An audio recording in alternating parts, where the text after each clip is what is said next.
Hey guys, how you going? Welcome back to Hearns TV. It's me again, Dan, and I'm going to take you through an unboxing video today. And in this episode, actually, I've got a really great kit here, a really cool one.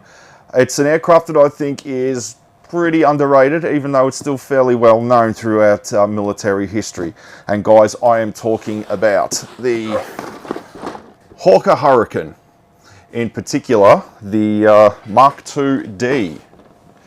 The Mark II-D right there.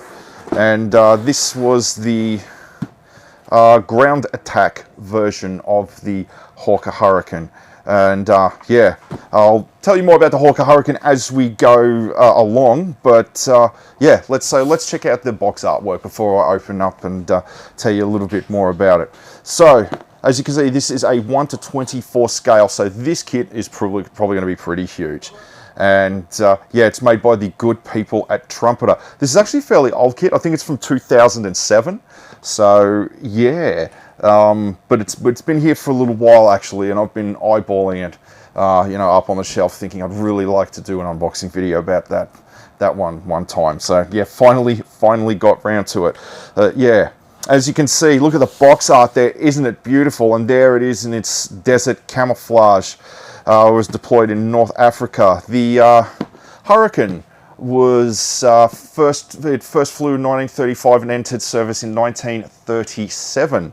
Actually, it was used predominantly by the UK in the Royal Air Force as well as the Royal Navy. There was a carrier version of this fighter jet. The Canadians used it, and even the Soviet Union as well. Was a interceptor and air superiority fighter, but this one, as you can see, has been modified for ground attack roles. And yeah, all right, well, let's have a look the inside, and we can learn more about the Hurricane as we go along. So open that up, move that over there. Now let's have a look-see at the, before we get to the instructions. Yes, look at the paint scheme here. Now, this is the, like the darker camouflage here. And as you can see on the underside, I'll show you up there, there's the 40mm cannons right there. Big forward punch on this version, the II-D, and it also had Trop on the front, as I'm not sure if you know, which meant tropical. And yeah, let's flip that over. Yeah, here we go. Desert camouflage. I love desert camouflage. So very predatory. Yeah, once again, the 40mm cannons, and this, as well as the 40mm cannons, each wing also had one Browning 30 caliber machine gun in it. Most of the ammunition in the 30 caliber machine gun was actually tracer rounds, so it could see where its arc of fire was going. Yeah, they're optimized for ground attack, close air support, and interdiction, so attacking enemy supply lines, trucks, armored vehicles, and yeah, supporting ground troops in their assault on enemy positions. Yes, love that color scheme actually. Yeah. Black and white instructions, booklet format, nice big pages. Folding out, there's the sprues. Gee, there's not very many. I thought there would be more. And then you can see the instructions. As always, starting off with the cockpit, going through the engine. Multiple parts on the engine too. We'll get to that in a bit. There's the body, or fuselage, should I say. Wings, excellent. Excellent, and then the finishing touches. All right, let's have a look at this one. Now, check that out. There's my hands. Wow, the wingspan on this is huge. This would be very impressive when it's finished. Now I'll just hold this up. As you can see, guys, there's obviously where the landing gear retracts into the body. A little bit narrow landing gear, actually. Fold out more. Spread out more, should I say, you know, increase its center of gravity, make landing a little bit easier. But beautiful details, raised and indented. My God, they've gone insane on the riveting on this one. Look at them all. Yeah. Oh, and even on the top parts of the wings too. Might have been a little bit overboard, or it's probably authentic, or as close to and authentic as possible. But yeah, what a hell of a lot right there. Yeah, fantastic details, very true to form. And of course, their gun bays. So you open up where the ammunition would go, and here, yes, that's where the pod's attached for where the 40mm cannons, pardon me again, would attach just under the wing. Yeah, open up a German tank like a tin can. There. All right, let's keep going. Have a look at the fuselage, which is coming up now. Once again, yeah, very, very big model. And we'll get a little closer look at more of these. Oh, fabulous details. Once again, raised and indented. And it's very, very precise. Very precise to the details on a real one. Especially I love the grooves along the side there, where the length of the fuselage. And start for the interior of the cockpit. Open, you can have the engine bay opened up so you can see, obviously, so you can see parts of the engine if you want to go into extreme detail. Now this one, the 2D, the ground attack version, actually had extra armor around the engine and around the pilot. When you're so low to the ground, flying low to the ground, and you know, busting tanks and enemy armored vehicles, everything on the ground that can fire a shot is gonna be pointed at you. So the possibility of you taking damage or stray bullets is very, very high. So you need to added protection to the engine and the pilot. Yeah, what a huge kit. Beautiful plane too, the Hurricane. Now, let's see, what have we got here? Oh yeah, cone that goes over the nose. Just there. With three bladed propeller.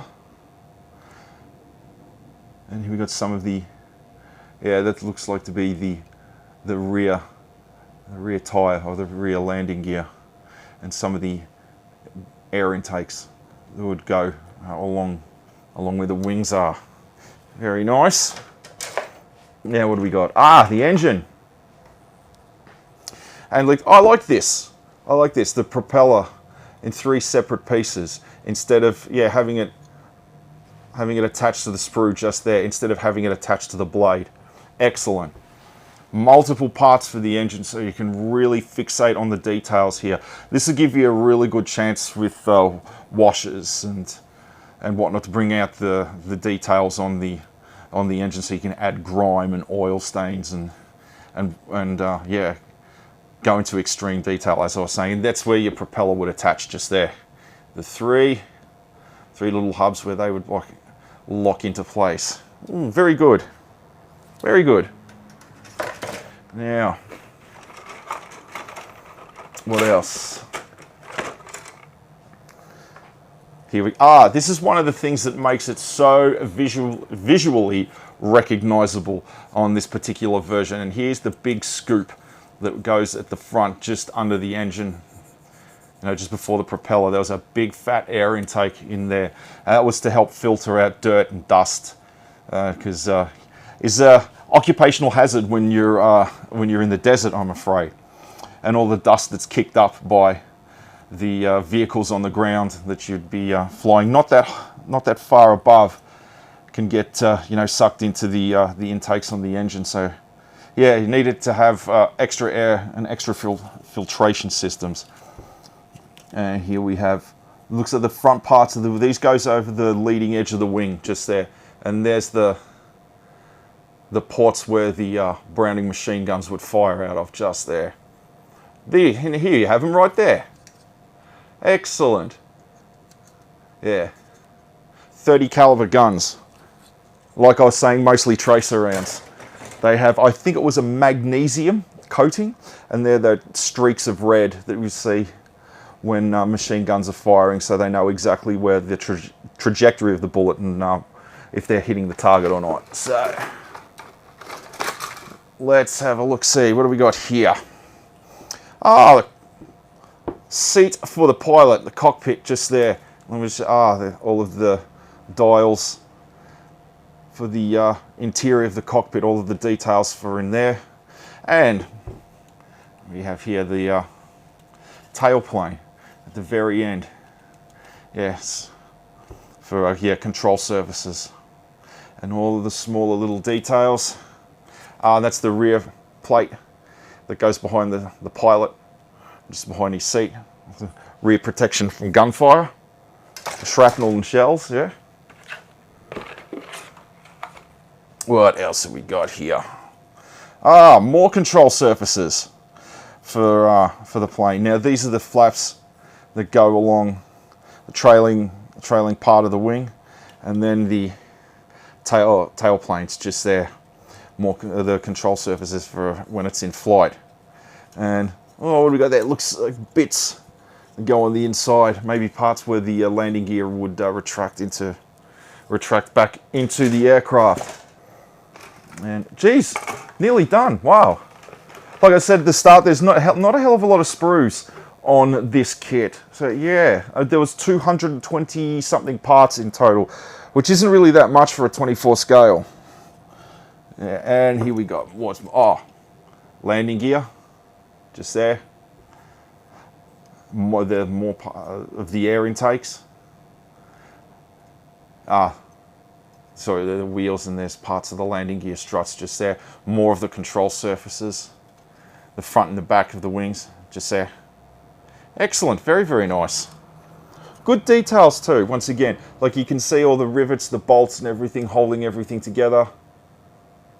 Yeah. Indented and raised panel details. Wow. Very good. I like this one, Trumpeter. And lastly, out of the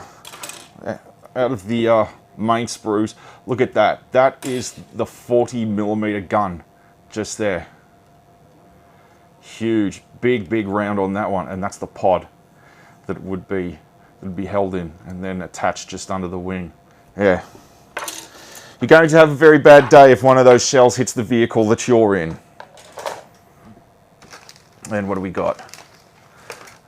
So I don't like taking these out of the plastic, but as you can see there's the canopy where the pilot would sit. Fairly good field of view to the front and the side, but to the rear not so much. And then there's the landing lights and markings. And this is where you can have, this actually can go over the open engine cowling that I showed you earlier, because you can have clear parts there so that you can see inside of it. Yeah, very, very nice. And there's some of the dials that would go into the cockpit for the pilot to see. And of course, the one thing that I like about Trumpeter, and especially with their larger scale stuff, is that you always have actual rubber tires. Yeah. Actual rubber tires for your kit. Excellent. Small touch, but it's always a very welcome one. And then just the decals there. It's only British decal as well. Yeah. And I think that's just about it. Yeah, wow, absolutely blitzed that kit. Yeah. It's been a while since I've made an unboxing video, so I was about due for one. But one of the reasons I chose not only this kit, but the Hawker Hurricane is I really think that, like I was saying earlier, despite the fact that it is a still well-known aircraft from the Second World War, it's actually an extremely underrated one and doesn't get the aircraft and the pilots that flew it don't really get the recognition that I think that they truly deserve. Nearly 15,000 Hawker Hurricanes were made. The production line closed in 1944, just before the war ended, but they continued to serve for a while. But yeah, like nearly 15,000. But the one thing about the Hawker Hurricane I like the most is, I'm sure all of you know about the Battle of Britain. How the Spitfire became famous for, defending Britain during that period. But the truth is, the Hawker Hurricane did most of the work. The Hawker Hurricane outnumbered the Spitfire in the defense of England, and out of all of the losses that the Germans took during that battle, over 60% of all of the aircraft shot down were done by the Hawker Hurricane. yeah, it's a bit of an unsung hero, I'm afraid. But yeah, it should take a more dominant stance in the history of military aviation, in my opinion. But yeah, fantastic kit, Trumpeter. Very, very cool. I like this one a lot. I like this plane a lot. And I would like to see more variants of the Hawker Hunter made into model kits, because you don't really see them as much as you do like the Zero or the Mustang, the Spitfire, and you know the names. But yeah, cool, cool. All right, guys, thanks for tuning in. I hope you like this video. Don't forget to like and subscribe. And as always, hope to see you in the store sometime soon. And rock and roll.